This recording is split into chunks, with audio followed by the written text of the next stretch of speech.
नाशिकच्या सातपूर परिसरातील अशोकनगर येथील बोलकर वायरी परिसरात सापडलेल्या 3 वर्षाच्या चिमुकलीला अवघ्या काही तासात आईवडिलांपर्यंत पोहोचवण्याची धडाकेबाज कामगिरी सातपूर पोलिसांनी केली आहे।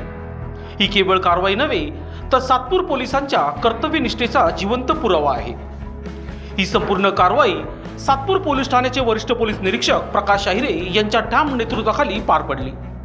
त्यांच्या टीमने अत्यंत मेहनत, संवेदनशीलता आणि वेगाने हालचाली करत मोठा अनर्थ टळवला आहे। बीट मार्शल, गस्ती पथके, महिला पोलीस अंमलदार, ऑपरेशन मुस्कानची काटेकोर अंमलबजावणी या सगळ्यांचा एकत्रित आणि आक्रमक समन्वय पाहता सातपूर पोलिसांची कार्यक्षमता पुन्हा एकदा सिद्ध झाली आहे। म्हणूनच आज सातपूर परिसरात वरिष्ठ पोलीस निरीक्षक प्रकाश अहिरे व त्यांच्या संपूर्ण टीमचे नागरिकांकडून कौतुक, अभिनंदन आणि जाहीर स्वागत होत आहे। कायद्याच्या चौकटीत माणुसकी जपणारी ही टीम म्हणजे सातपूरचा अभिमान आहे। पोलीस म्हणजे केवळ कारवाई नाही तर विश्वास आहे। लोकशास्त्र न्यूजसाठी बंटी आढाव, सातपूर।